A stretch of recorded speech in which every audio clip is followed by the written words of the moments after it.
तो नमस्कार, मैं रामकृष्ण गर्ग और हमारे YouTube चैनल आरके स्टडी अड्डा में आप सभी लोगों का स्वागत है। जैसा कि आप सभी लोग जानते हैं, मैं प्रतिदिन मनोविज्ञान के क्षेत्र में एक वीडियो लाता रहता हूं। उसी के अगले क्रम में आज का हमारा टॉपिक है कुसुमायोजन। तो दोस्तों, आज के वीडियो में हम लोग जानेंगे तनाव, कुंठा या भग्नाशा, दबाव, दुश्चिंता तथा साथ ही हम लोग जानेंगे संघर्ष के बारे में। तो चलिए वीडियो को शुरू करते हैं। आप लोग वीडियो के अंत तक बने रहिएगा। सबसे पहले जानते हैं तनाव। तनाव प्राणी की एक शारीरिक एवं मनोवैज्ञानिक स्थिति है जो व्यक्ति में असंतुलन या उत्तेजना पैदा करती है। दोस्तों, होता क्या है, व्यक्ति के अंदर असंतुलन या उत्तेजना कब आती है? जब उसकी शारीरिक या मनोवैज्ञानिक स्थिति बिगड़ती है, उसमें असंतुलन होने लगता है। दोस्तों, यही स्थिति तनाव कहलाती है।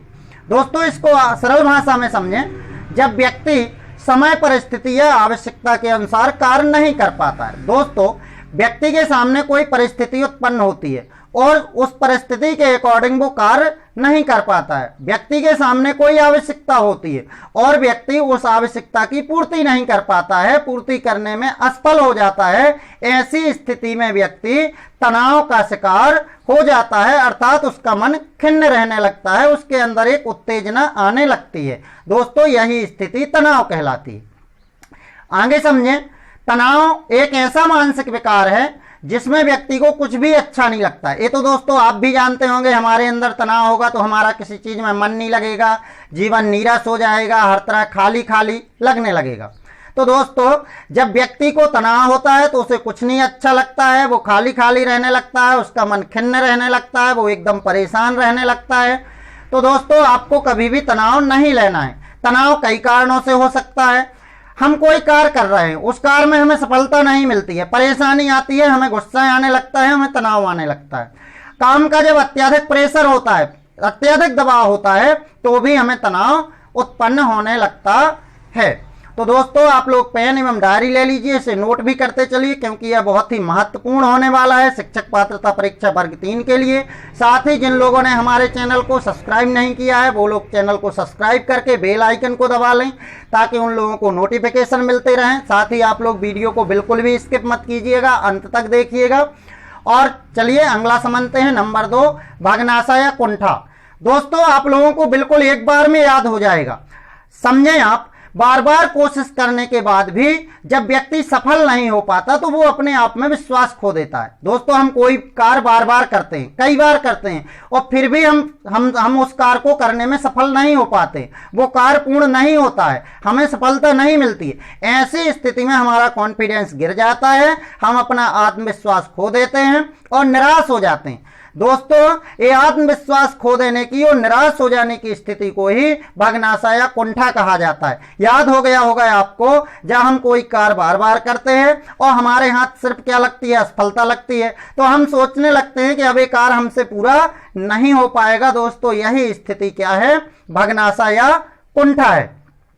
अन्य बात को समझें। इसके अलावा जब व्यक्ति कोई कार्य करता है और उसे ये लगता है कि हमें इस कार्य में सफलता 100% मिलेगी, हमने कोई एग्जाम दी, हमको लगता है कि इसमें हम 100% हमारा सिलेक्शन हो जाएगा, और स्थिति क्या होती है कि अंततः जब उसका परिणाम आता है और हमारा सिलेक्शन नहीं हो पाता, तो ऐसी स्थिति में व्यक्ति के अंदर अवसाद आ जाता है, उसके अंदर मलिनता आ जाती है, वो परेशान रहने लगता है, अपने आप को कोसने लगता है, अपने भाग्य को कोसने लगता है कि शायद हमारी भाग्य में ही नौकरी नहीं है।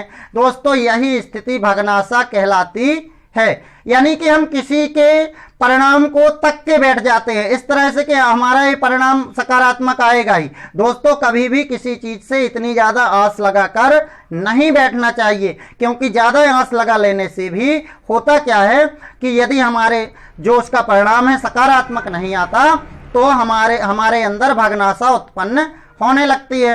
दोस्तों, भग्नाशा भी 2 प्रकार की होती है। पहली होती है बाह्य भग्नाशा और दूसरी होती है आंतरिक भग्नाशा। याद कर लीजिएगा आप, भग्नाशा कितने प्रकार की होती है?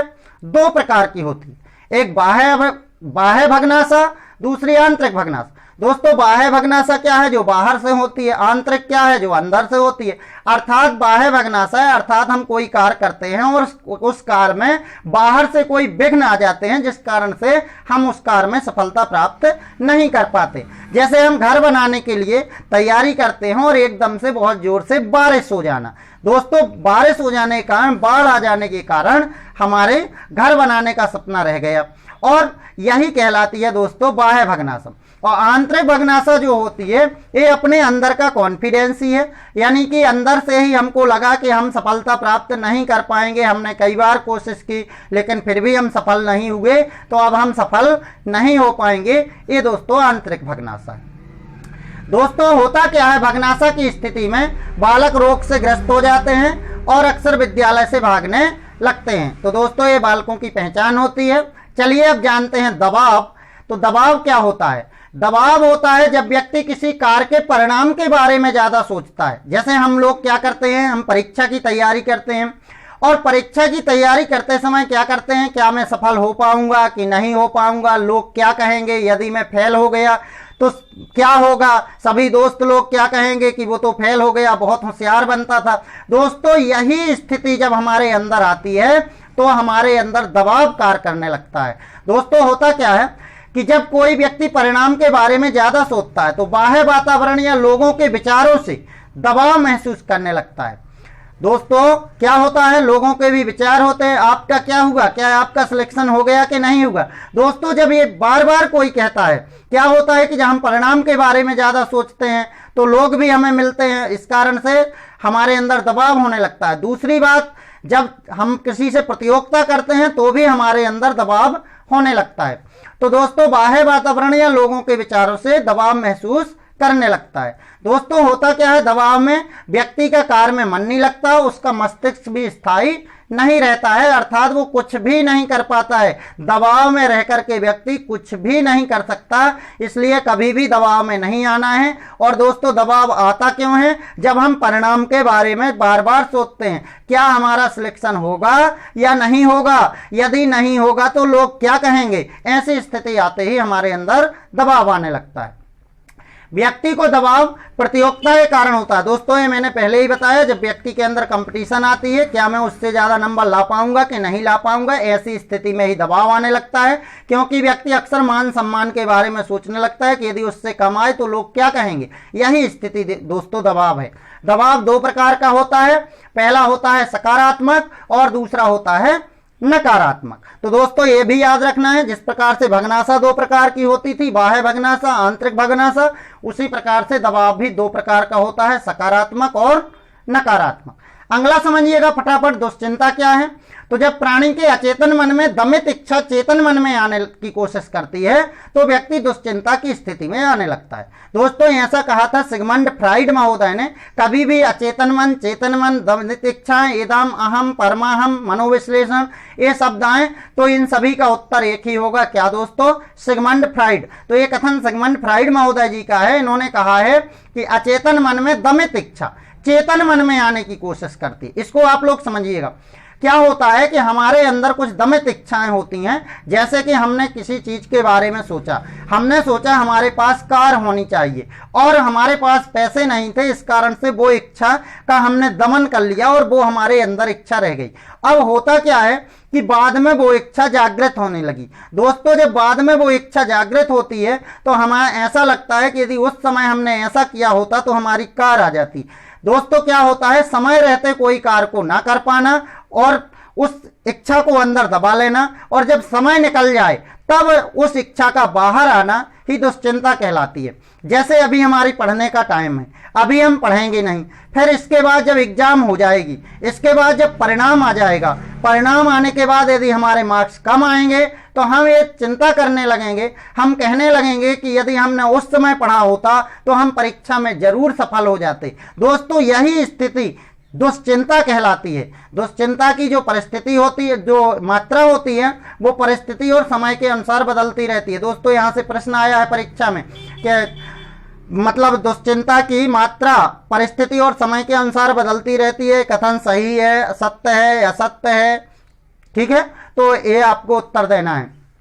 दुश्चिंता के समय व्यक्ति अकेला नहीं रह पाता है। जब भी व्यक्ति को दुश्चिंता होती है तो व्यक्ति अकेला नहीं रहता है। यदि वो अकेला रहता है तो बहुत खिन्न हो जाता है, उसके अंदर दबाव आने लगता है और ऐसे स्थिति में व्यक्ति कुछ गलत कदम भी उठा सकता है। अक्सर मैंने देखा है कि दुश्चिंता करने वाले व्यक्ति, तनाव में रहने वाले व्यक्ति अक्सर आत्महत्या करते हुए भी देखे जाते हैं। इसलिए हमें वो चांस ही नहीं देना है। फर्स्ट, प्रेशर ही नहीं रखना है। दूसरी चीज, दबाव भी नहीं लाना है। तीसरी चीज, द्वंद्व की स्थिति में हमें विश्लेषण कर लेना है और हमें दुश्चिंता को आने ही नहीं देना है, पास में आने ही नहीं देना है। जब हमारे सामने कोई बाधा आती है, मैंने पहले ही इस पर वीडियो बना रखे हैं कि बाधाओं से निवारण कैसे किया जा सकता है। तो दोस्तों, हमें उस बाधा को दूर करके और हमें कुसमायोजन का शिकार ही नहीं होना है। हमें सामंजस्य स्थापित कर लेना है परिस्थिति से और समायोजन कर लेना है और तुरंत ही हमें सफलता प्राप्त कर लेनी है। यदि हमें सफलता मिल जाएगी तो हमारे अंदर दमित इच्छाएं ही नहीं रह जाएंगी। जब वो दमित इच्छाएं नहीं रहेंगी तो हमें सीधी सीधी बात है कि दुश्चिंता होने का प्रश्न ही नहीं उठता। अगला है नंबर 5, संघर्ष। संघर्ष के ऊपर मैंने पहले से कल ही वीडियो में बहुत ज़्यादा विस्तार से समझाया है, तो डिस्क्रिप्शन में उसकी लिंक है, उसमें जाकर के आप संघर्ष को विस्तार पूर्वक समझ सकते हैं। क्योंकि संघर्ष से अक्सर प्रश्न आते हैं, इसलिए मैंने संघर्ष पर एक अलग से वीडियो बना रखा है। चलिए समझ लेते हैं। जब व्यक्ति 2 या 2 से अधिक अवसरों में से व्यक्ति को एक चुनना होता है, होता क्या है, व्यक्ति के सामने 2 या 2 से ज़्यादा अवसर उत्पन्न हो जाते हैं। तो ऐसी स्थिति में व्यक्ति तनाव में आ जाता है, हम किस अवसर का चुनाव करें, किसका ना करें। कहने का मतलब, व्यक्ति के सामने एक व्यक्ति को 2 नौकरी लग जाती हैं। अब वो ये स्थिति आ जाती है कि किस पर वो चयन हो उसका, किस पर ना हो, अर्थात वो किस पद पर ज्वाइनिंग ले और किस पद पर ज्वाइनिंग ना ले।